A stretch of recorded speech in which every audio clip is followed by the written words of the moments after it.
Pernahkah Anda mendengar satu kejadian kontroversial tentang seorang lelaki yang menceraikan istrinya dengan alasan sudah tidak perawan lagi? Fenomena ini memang telah menjadi pembahasan, di mana harapan akan keperawanan sebelum menikah menjadi sebuah tolak ukur. Banyak laki-laki merasa terhina atau tertipu bila perempuan yang dinikahi tidak lagi perawan, meskipun perempuan itu statusnya masihlah gadis. Rasa menjaga kehormatan diri dari perbuatan haram seringkali disematkan pada kondisi ini. Namun, ada pula situasi di mana ketidakperawanan itu terpaksa ditutupi karena rasa takut akan penolakan atau pembatalan pernikahan. Lalu, bagaimana syariat Islam menyikapi masalah sensitif ini? Mengenai permasalahan keperawanan istri sebelum nikah dan dampaknya pada hak suami, para ulama telah melakukan kajian mendalam dengan beragam perspektif. Penting untuk kita memahami, perbedaan pendapat ini adalah rahmat dan kekayaan dalam khazanah keilmuan Islam. Perlu digarisbawahi, pandangan-pandangan ini adalah hasil ijtihad para ulama terkemuka. Jika ada penonton yang memiliki pemahaman atau keyakinan berbeda berdasarkan sumber sahih, mari kita saling menghormati keragaman interpretasi dalam Islam.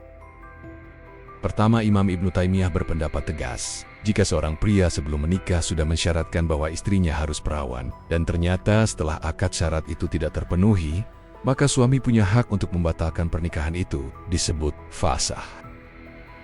Hak ini sangat kuat jika pembatalan dilakukan di awal sekali, sebelum mereka bergaul sebagai suami istri, atau sebelum ada anak. Jadi, jika si suami memang sangat menjadikan keperawanan sebagai syarat mutlak, dan dia merasa tertipu, dia bisa membatalkan pernikahannya. Namun, proses ini harus dilakukan secara tertutup dan bijaksana, tidak boleh disebarluaskan.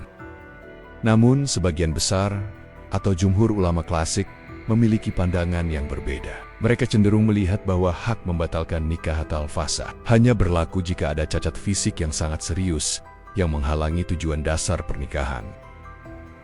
Contohnya seperti impotensi, penyakit kronis kusta, atau cacat fisik pada organ intim yang tertutupi. Dalam pandangan ini, hilangnya keperawanan itu sendiri, tanpa cacat fisik lain yang menghalangi tujuan pernikahan, tidak serta-merta dianggap sebagai cacat yang membatalkan nikah.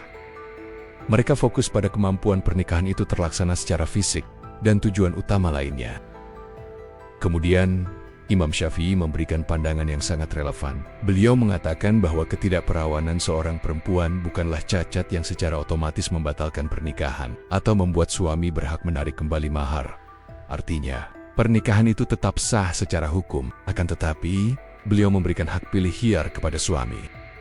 Imam Syafi'i melanjutkan, jika seorang laki-laki menikahi seorang perempuan yang tidak diketahui bahwa perempuan itu sudah pernah berzina, tapi belakangan sebelum bergaul, sang suami tahu bahwa ia telah berzina sebelum atau setelah menikah, maka perempuan tersebut tidak haram baginya. Selain itu, si suami juga tidak ada hak untuk mengambil mahar darinya, tidak pula ada hak fasakh baginya. Hanya saja, jika mau, si suami boleh meneruskan pernikahan atau mencerainya. Ini menegaskan bahwa suami memiliki hak untuk memilih antara melanjutkan atau mengakhiri pernikahan dengan talak, namun bukan karena kondisi keperawanan itu sendiri yang menjadi cacat otomatis.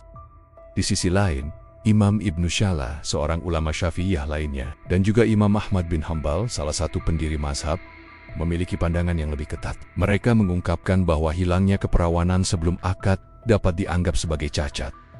Bagi mereka, hal ini bisa memberikan hak fasakh pembatalan bagi suami. Bahkan, Imam Ahmad bin Hanbal berpendapat bahwa istri tidak memiliki hak atas mahar jika pembatalan terjadi sebelum suami dan istri bergaul, terutama jika si istri memang sengaja menyembunyikan atau menipu tentang keperawanannya.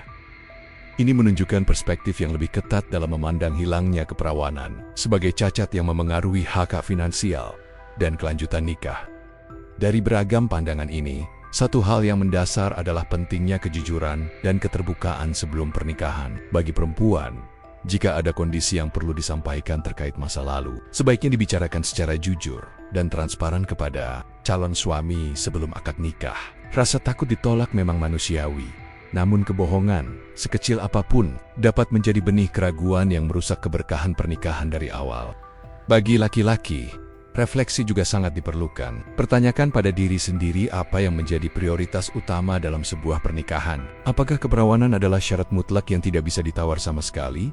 Ataukah akhlak, agama, kesetiaan, dan kemampuan menjaga diri setelah menikah jauh lebih utama, Islam menganjurkan untuk memilih pasangan berdasarkan agama dan akhlaknya, karena itu adalah yang paling abadi. Dan yang paling krusial, jika memang terjadi kondisi di mana suami memutuskan untuk mengakhiri pernikahan karena alasan ini atau alasan lainnya, jangan pernah menyebarkan aib mantan istri. Hendaklah ia tutup rapat-rapat kejadian tersebut dan tidak menceritakannya kepada orang lain. Menyebarkan aib adalah perbuatan tercela dan dosa besar dalam Islam. Untuk melengkapi pembahasan ini, mari kita renungkan nasihat mendasar tentang menjaga kehormatan diri sebelum pernikahan. Islam memberikan panduan yang sangat jelas tentang pentingnya menjaga kesucian diri sebelum pernikahan. Hindari perbuatan zina. Karena zina, baik bagi laki-laki maupun perempuan, adalah dosa besar yang dilarang keras dalam Al-Quran dan hadits.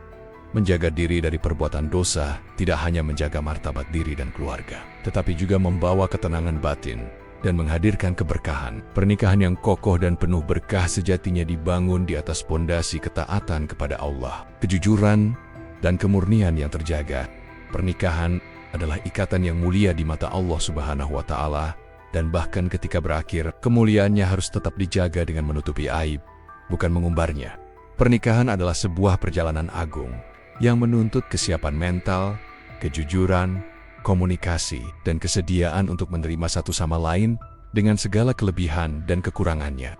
Semoga kita semua diberikan petunjuk oleh Allah Subhanahu wa Ta'ala dalam setiap keputusan hidup kita dan mampu membangun rumah tangga yang sakinah, mawaddah, warahmah. Jika video ini memberikan pencerahan, dukung kami dengan like, bagikan, dan subscribe channel ini untuk mendapatkan lebih banyak informasi menarik lainnya.